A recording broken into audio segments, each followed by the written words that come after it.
நாளின் காலை வேளையிலே ஆண்டவர் நமக்கு தருகிற வார்த்தை லூக்கா 1 அதிகாரம் 13 பயப்படாதே, உன் வேண்டுதல் கேட்கப்பட்டது.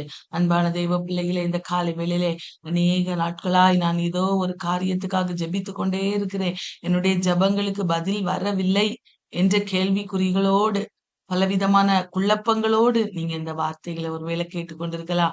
ஆண்டவர் சொல்றாரு, பயப்படாதே, உன் வேண்டுதல் கேட்கப்பட்டது. உன்னுடைய வேண்டுதல் கேட்கப்பட்டது. நீ பயப்படாமல் நீ என் மேல வச்சிருக்கிற விசுவாசத்தை இன்னும் நீ பலப்படுத்தி அந்த விசுவாசத்துல சோர்ந்து போகாமல் என் ஆண்டவர் எனக்கு நிச்சயம் செய்வார். நான் அவரிடத்திலே கேட்டிருக்கிற காரியங்களிலே அவர் எனக்கென்று வைத்திருக்கிற அந்த கால நேரங்களிலே சரியாய் செய்து முடிப்பார் என்கிற நம்பிக்கையிலே அதிகமாய் நாம் பெருகும்போது ஆண்டவர் நிச்சயமாய் இந்த வசனத்துக்குரிய ஆசீர்வாதத்தை அவர் நமக்கு தருவார். ஆண்டவர் சொல்றார், பயப்படாதே, உன் வேண்டுதல் கேட்கப்பட்டது. அது என்ன வேண்டுதலா இருக்கலாம்? ஆண்டவருடைய சமூகத்துல ஆண்டவருடைய சித்தத்துக்கு, அவருடைய விருப்பத்துக்கு, அவருக்கு பிரியமான வேண்டுதல்கள் அவருடைய சமூகத்திலே வைக்கப்பட்டிருந்திருக்குமே. ஆனால் ஆண்டவர் அந்த வேண்டுதலை நிச்சயமாய் நம்முடைய வாழ்விலே அவர் நிறைவேற்ற அவர் வல்லவராயிருக்கிறார். ஏன்னா வேதம் சொல்லுகிறது, சங்கீதம் 65 அதிகாரம் 2 ஜெபத்தை கேட்கிறவரா நம்முடைய ஆண்டவர். ஜெபத்தை கேட்கிறவரே, மாம்சமான யாவரும் நம்மிடத்தில் வருவார்கள். நம்முடைய ஆண்டவர் ஜெபத்தை கேட்கிறவர். ஒவ்வொரு நாளும் நாம் ஜெபிக்கிற ஜெபங்கள் எல்லாம் அவருடைய சமூகத்திலே அது மறைவாயிருக்கவில்லை, எல்லாம் அவருடைய துருத்தியிலே வைக்கப்பட்டிருக்கிறது. நாம் பண்ணுகிற ஒவ்வொரு காரியங்களும், ஜெபங்களும், விண்ணப்பங்களும் அவர் எல்லாவற்றையும் சேர்த்து வைத்திருக்கிறார். எப்பொழுது என் மகளுக்கு இதை செய்தால் அவள் இன்னும் நன்றாக இருப்பாள் என்று அவருக்கு தெரியும். ஆகவே அவர் அந்த குறித்த நேரத்தில், தகுதியான நேரத்தில் அதை நமக்கு தந்து அவர் நம்மை நடத்த அவர் போதுமானவராய் இருக்கிறார். ஆகவே சோர்ந்து போக வேண்டாம், கவலைப்பட வேண்டாம். ஆண்டவர் நிச்சயம் நிறைவேற்றுவார் என்கிற நம்பிக்கையிலே பலப்படுவோம். ஆண்டவர் பெரிய காரியங்களை நம்முடைய வாழ்விலே செய்வார். அன்பான தேவ பிள்ளைகளே, ஆகவேதான் பிரசங்கியில நம்ம வாசிக்கிறோம் பாருங்க. பிரசங்கியின் புஸ்தகம் 3 அதிகாரம் 11 அவர் சகலத்தையும் அதனதன் காலத்திலே நேர்த்தியாய் செய்திருக்கிறாராம். நேர்த்தியாய் செய்திருக்கிறார் அல்லவா? ஆகவே அவர் நமக்காக அவர் செய்ய வேண்டும் என்று நினைத்திருக்கிற காரியங்களிலே அவர் சகலத்தையும் அதனதன் காலத்திலே அவர் நேர்த்தியாய் செய்து முடிக்க அவர் வல்லவராயிருக்கிறார். அந்த விசுவாசம் இந்த காலை வேளையிலே நம்மிலே பலப்பட வேண்டும். இந்த வார்த்தையானது யாருக்கு கொடுக்கப்பட்டது என்றால், நம்ம எல்லாருக்கும் தெரியும், சகரியாவுக்கு. லூக்கா 1 அந்த லூக்காவின் புஸ்தகத்தை நாம் இந்த நாளிலிருந்து வாசிக்க போகிறோம். லூக்கா ஒரு நல்ல ஒரு வைத்தியர். அவர் பாருங்க, அந்த முதலாவது அதுல அவர் சொல்லும்போது எல்லாரும் ஆண்டவர் உபதேசித்த காரியங்களை எழுதி இருக்கிறாங்க.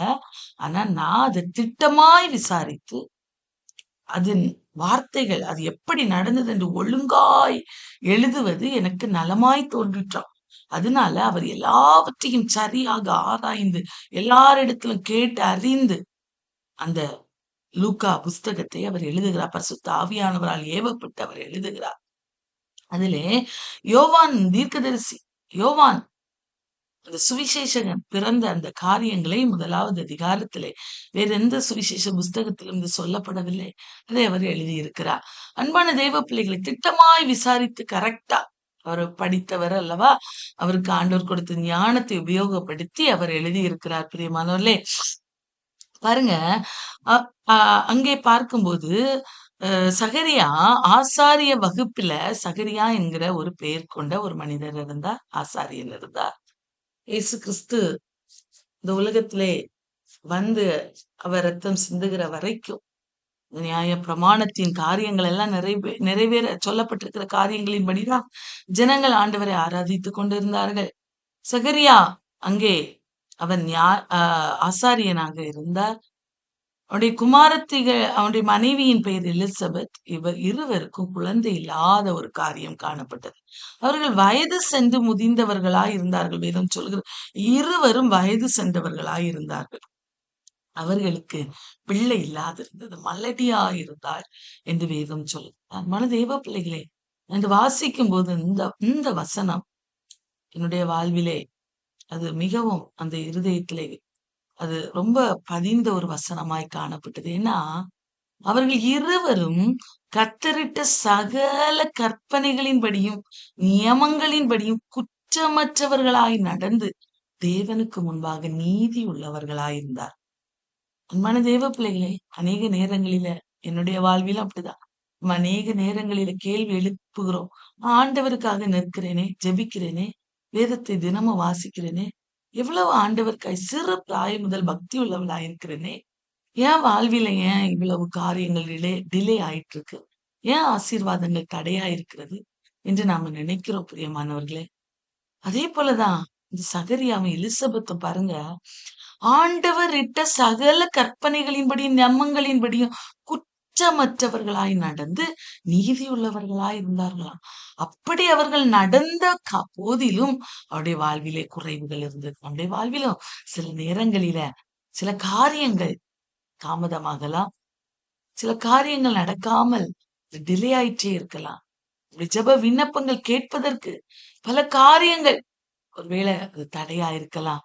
ஆனா இந்த நாளின் காலை வேளையில ஆண்டவர் சொல்லுகிறார், நீ எனக்கு முன்பதாக குற்றமற்றவர்களா உண்மையாய் என்னுடைய நியமங்களின்படி கற்பனைகளின்படி நடக்கிறபடியால் உன்னுடைய வேண்டுதலை நான் கேட்பேன் என்று அவர் வாக்கு கொடுக்கிறார். அன்பான தேவ பிள்ளைகளை அவர்கள் தினமும் ஜெபித்திருப்பாங்க. என்னுடைய வாழ்வில் ஒரே குறைதான், குழந்தை இல்ல. ஆண்டவருக்காக நிற்கிறார்கள், ஆண்டவருக்காக ஊழியமும் செய்யறாங்க. ஆனா அவங்களுக்கு குழந்தை இல்ல. அந்த ஒரு காரியம் அவர்களை அழுத்தி கொண்டே இருந்திருக்கும். அவங்க ஜெபிச்சுட்டே இருந்திருப்பாங்க. அவங்க ஜெபித்தார்கள் என்றெல்லாம் வேதம் சொல்லல. ஆனா ஆண்டவர் அவங்க உள்ளிந்திரியங்களை ஆராய்ந்து அறிந்திருந்தார். அன்பான தேவ பிள்ளைகளே, அந்த பிள்ளைகளுக்கு என்ன தேவை என்பதை அவர் அறிந்திருந்தார் பிரியமானவர்களே. ஆகவே ஒரு நாளிலே அவர் ஆசாரிய ஊழியத்துக்கு என்று உள்ளே பிரவேசிக்க போகிற போது, தூபம் காட்ட பிரவேசிக்க போகும்போது, அங்கே கர்த்தருடைய தூதன் அவருக்காக வந்தா, அவருடைய விண்ணப்பங்கள் கேட்கப்பட்டது என்ற பதிலை சொல்லும்படியாய் கர்த்தருடைய தூதன் அனுப்பப்பட்டார். சகரியாவின் விண்ணப்பத்தை கேட்டு அவனுடைய வாழ்விலே மாற்றத்தை உண்டு பண்ணும்படியா ஒரு தூதன் அனுப்பப்பட்டு, தூதன் மூலமாய் ஒரு அழகான செய்தி அவருக்கு கொடுக்கப்பட்டது. பிரியமானவர், இந்த காலை வேளையில ஆண்டவர் நமக்கு தருகிற வார்த்தை, உன்னுடைய வேண்டுதல் கேட்கப்பட்டது. நீ எவ்வளவு நாளாய் நீ ஜெபித்து கொண்டே இருக்கிறேனே என்று இருதயத்துல அங்கலாய்த்து கொண்டிருக்கிறாயா? ஆண்டுடைய சமூகத்திலே நீ அங்கே பார்க்கும்போது அவர்கள் எப்படிப்பட்டவர்களாய் இருந்தார்களாம் என்றால், அவர்கள் இருவரும் கத்தரிட்ட சகல கற்பனைகளின்படி நியமங்களின்படி குற்றமற்றவர்களாய் நடந்து தேவனுக்கு முன்பாக நீதியுள்ளவர்களாய் இருந்தார்கள். இன்றைக்கு நாம நம்முடைய வாழ்வில இப்படிப்பட்ட காரியங்கள் இருக்கிறதா? ஒருவேளை ஏதாயிலும் குற்றங்கள் இருக்குமானா, ஆண்டவரே நான் மன்னிச்சிருங்கப்பா, இந்த குற்றமற்றவளா பாருங்க நான் இருக்கணும்ப்பா, என் குடும்பம் இருக்கணும்ப்பா, குற்றமற்ற மனசாட்சி உடையவளா இருக்க பிரயாசப்படுகிறேன் என்று பவுல் சொல்லுகிறார். பாருங்க, இந்த காலை வெளியிலே இந்த குற்றமற்றவர்களா யாரும் நம்மளை பார்த்து சொல்லக்கூடாது. உங்க ஆண்டோடைய பிள்ளைங்க வேதத்தை வாசிக்கிறாங்க, என்ன இப்படி எல்லாம் செய்யறாங்க யாரும் நம்மள சொல்லக்கூடாது. அப்படிப்பட்ட ஒரு விசேஷித்தவர்களாய் நம்ம மாறணும் பிரியமான வாழ்வு மாறணும், குணாதிசயங்கள் மாறணும். தேவனுக்கு முன்பாக நீதியுள்ளவர்களாய் அவர் நீதி செய்ய வேண்டுமே ஆனால், அவர் நீதியுள்ள நியாயாதிபதியாய் நம்முடைய வாழ்வில் எழுந்தருள வேண்டுமே ஆனால், நம்முடைய நீதி அவருக்கு முன்பதாக விலையேற பெற்றதாயிருக்கும். நம்முடைய நீதி எல்லாம் அழுக்கான கந்தைகள் தான். ஆனாலும் அதை அவர் சரிப்படுத்தி சீர்படுத்தி அவருக்கு பிரியமான பிள்ளைகளாய் மாற்ற அவர் உண்மையுள்ள தெய்வமாயிருக்கிறார். பிரியமானவர்களே, அவர்களுடைய இருதயத்தின் வேண்டுதல்களை ஆண்டவர் அறிந்தவராய் பாருங்க, அவர்களுக்கு வார்த்தை கொடுத்தார். உன்னுடைய வேண்டுதல் கேட்கப்பட்டது என்று சொன்னார். அன்பான தெய்வ பிள்ளைகளே, சொன்னது மாத்திரம் அல்ல, அவர் சொன்ன வார்த்தைக்கு ஏற்றபடி உடனே அவருடைய வாழ்வில ஆசீர்வாதம் உண்டானது. அவர் சொல்றப்ப உனக்கு சந்தோஷமும் மகிழ்ச்சியும் உண்டாகும். வார்த்தை கொடுக்கப்படுகிறது சகரியாவுக்கு. இவ்வளவு நாளா உன் இருதயத்துல எவ்வளவு துக்கம் பாடுகளின் வழியா நீ கடந்து சென்றாய் அல்லவா, உனக்கு சந்தோஷமும் மகிழ்ச்சியும் உண்டாகும். உனக்கு நான் தரப்போகிற அந்த குழந்தையின் நிமித்தம் அநேகர் சந்தோஷப்படுவார், அநேகர் கர்த்தருக்குள்ளாய் நடத்தப்படுவார்கள். அவன் பெரியவனாயிருப்பான், பரிசுத்த ஆவியினால் நிரப்பப்பட்டு இருப்பான். எவ்வளவு வார்த்தைகள். அநேகரை தேவனாகிய கர்த்தருக்கு நேராய் திருப்புவார்.